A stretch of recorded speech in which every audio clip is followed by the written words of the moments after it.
Friends 5 ஃபீட்டுக்கு கம்மியாக இருக்கவங்க எல்லாமே பார்த்தீங்கன்னா வண்டி ஓட்டுறது ரொம்ப கஷ்டப்படுவாங்க. அதுவும் இல்லாமல் பயப்படவும் செய்வாங்க. அதுக்கான ரீசன் பார்த்தீங்கன்னா அவங்க ரொம்ப ஷார்ட்டாக இருக்கிறதால உள்ளே உட்காந்தா ஃப்ரண்ட் வந்து சரியாக தெரியாது. அதே மாதிரி பார்த்தீங்கன்னா பெடல் வந்து கரெக்டாக எட்டாது. இதனால வந்து பார்த்தீங்கன்னா நிறைய பேர் கார் ஓட்டவும் மாட்டாங்க. கார் வாங்குறதுக்கும் பயப்படுவாங்க. ஆக்சுவலாக வந்து பார்த்தீங்கன்னா ஷார்ட்டாக இருக்கவங்களும் நல்லா கார் ஓட்டலாம். ஆனால் வந்து அவங்க ஒரு சில விஷயத்த பண்ணாலே போதும் அவங்க வந்து நல்லாவே ஓட்ட முடியும். அது வந்து என்னன்றதை இந்த வீடியோ டீட்டெயிலாக பார்ப்போம். ஃபர்ஸ்ட் விஷயம், புது கார் வாங்கிறதுக்கு பதிலாக எக்ஸிஸ்டிங் காரை வந்து எப்படி ஓட்டணும் அப்படின்னு சொல்லி பார்ப்போம். ஏன்னா எக்ஸிஸ்டிங் காரில் தான் பார்த்தீங்கன்னா சீட் அட்ஜஸ்ட்மெண்ட் அதெல்லாம் இருக்காது. ஸோ சப்போஸ் நீங்கள் ஷார்ட்டாக இருக்கீங்க, அதாவது வந்து பார்த்தீங்கன்னா 5 ஃபீட்டுக்கு கம்மியாக இருக்கீங்க, இல்லை 5 கம்மியாக இருந்தாலே ஷார்ட்டு தான் அர்த்தம். ஏன்னா வந்து காரில் உட்காரும்போது கொஞ்சம் கஷ்டமாக தான் இருக்கும். அதேமாதிரி 6 ஃபீட்டுக்கு மேலே இருந்தால் ஓவர் ஹைட்டு, நாலாம் பார்த்தீங்கன்னா ஓவர் ஹைட்டு. ஸோ சப்போஸ் நீங்கள் 5 ஃபீட்டுக்கு கம்மியாக இருக்கீங்க, நீங்கள் காருக்குள்ளே வரீங்க அப்படின்னா உங்களுக்கு வந்து ஒரு டவுட் இருக்கும், நம்மளுக்கு விசிபிலிட்டி முக்கியமா இல்லை வந்து பெடல் கண்ட்ரோல் முக்கியமா அப்படின்ட்டு. ஆக்சுவலாக வந்து பார்த்தீங்கன்னா ரெண்டுமே முக்கியம். விசிபிலிட்டியும் நல்லா இருக்கணும், பெடலும் கரெக்டாக எட்டினா மட்டும்தான் வந்து நம்மளால் காரை வந்து கரெக்டாக ட்ரைவ் பண்ண முடியும்.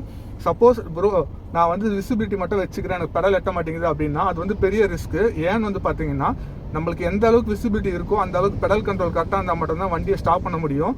சப்போஸ் விசிபிலிட்டியை மட்டும் வச்சுக்கிட்டு நம்மளால் ஒன்றுமே பண்ண முடியாது. அப்போ வந்து பார்த்தீங்கன்னா பெடல் தான் முக்கியமா அப்படின்ட்டு வெறும் பெடலை மட்டும் பார்த்தீங்கன்னா விசிபிலிட்டி வந்து உங்களுக்கு தெரியாது. ஸோ ரெண்டுமே எப்படி பார்க்குறது அப்படின்றது இப்போ ஃபஸ்ட்டு பார்ப்போம். நீங்கள் ஒரு காருக்குள்ளே ஏறுறீங்க, அந்த காரில் வந்து ஹைட் அட்ஜஸ்ட்மெண்ட் இருக்குது அப்படின்னா நீங்கள் என்ன பண்ணணும்னா கூடுமான அளவுக்கு சீட்டை வந்து மீடியமாக வச்சுக்கோங்க.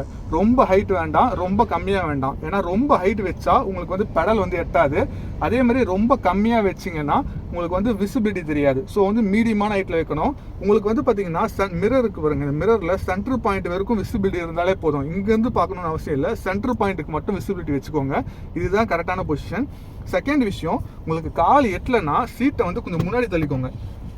எந்த அளவுக்கு இந்த கால் வந்து இந்த இடத்துல இடிக்கக்கூடாது. ஃப்ரண்ட்டில் கால் வந்து இந்த இடத்துல இடிக்காமல் இருந்தாலே போதும். இடிக்காத அளவுக்கு ஃப்ரண்ட்டில் தள்ளிக்கோங்க. தள்ளிக்கிட்டு நெக்ஸ்ட் விஷயம் வந்து பார்த்தீங்கன்னா பெடலில் இருக்கிறதுல பெரிய பிரச்சனை என்னென்னா ஆக்சிலேட்டர் பிரேக் வந்து ஈஸியாக எட்டும். ஏன்னு வந்து பார்த்தீங்கன்னா ஆக்சிலேட்டர் வந்து நம்ம ஃபுல்லாக மெரிக்க போகிறதில்ல. அதனால் வந்து பார்த்தீங்கன்னா ஒரு 2 இன்ச்சு கிடச்சாலே போதும். அதேமாதிரி பிரேக் பெடல் பார்த்தீங்கன்னா கரெக்டாக மேக்ஸிமம் பார்த்தீங்கன்னா 2 இன்ச்சு தான் உள்ளே போகும். அதனால் வந்து பார்த்தீங்கன்னா இது ரெண்டுமே உள்ளே போகாது. இதுக்கு வந்து அந்தளவுக்கு எட்டணும்னு அவசியம் இல்லை. பட் ஆனால் கிளச்சு மட்டும் பார்த்தீங்கன்னா ஃபுல்லாக உள்ளே போகும். அதனால் வந்து பார்த்தீங்கன்னா கிளச்சை ஃபுல்லாக மெரிச்சு போடணும். அதனால் வந்து இப்போ நீங்கள் என்ன பண்ணணும் அப்படின்னா கூடுமான அளவுக்கு இந்த 2 பெடலை விட்டுருங்க, கிளச்சு மட்டும் கண்ட்ரோல் ஃபுல்லாக பாருங்கள் உள்ளே போதா அப்படின்ட்டு. சப்போஸ் உங்களுக்கு எட்டலை அப்படின்னா நல்லா பூட் இருக்க மாதிரி ஒரு ஷூவும், அப்படி இல்லைன்னா நல்லா ஹைட்டாக இருக்க மாதிரி வந்து ஒரு செப்பலும் போட்டுக்கோங்க. ஆனால் ஸ்லிப்பர் வந்து வேண்டாம். ஏன்னு பார்த்தீங்கன்னா ஸ்லிப்பர் வந்து இங்கேருந்து இங்கே சுவிட்ச் ஆகும்போது இந்த இடத்துல மாட்டிக்கிறதுக்கு நிறைய சான்சஸ் இருக்குது. அதனால் வந்து இந்த மாதிரி பெல்ட் செப்பல் அப்படி இல்லைனா வந்து பூட் ஷூ வந்து போட்டுக்கோங்க. என்ன கேட்டிங்கன்னா நான் வந்து ஷூ போடுறது செப்பல் போடுறதே வந்து நான் ரெக்கமெண்ட் பண்ண மாட்டேன். பட் ஆனால் ஷார்ட்டாக இருக்கவங்களுக்கு வேறு ஆப்ஷனே இல்லை.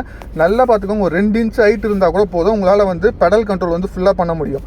ஸோ இந்த மாதிரி பூட் வச்ச ஷூ போகிறதால பூட் வச்ச செப்பல் போகிறதால பார்த்தீங்கன்னா உங்களுக்கு வந்து ஃபுட் கண்ட்ரோல் வந்து ஃபுல்லாகவே வந்துடும். நான் என்ன சொல்கிறேன்னா ரெகுலராக யூஸ் பண்ணாதீங்க. கார் ஓட்டும் போது அதுக்குன்னு சொல்லி தனியாக ஒன்று எடுத்து வச்சுக்கோங்க. அதனால் வந்து பார்த்தீங்கன்னா உங்களுக்கு வந்து பெடல் கண்ட்ரோல் வந்து ஈஸியாக வந்துடும்.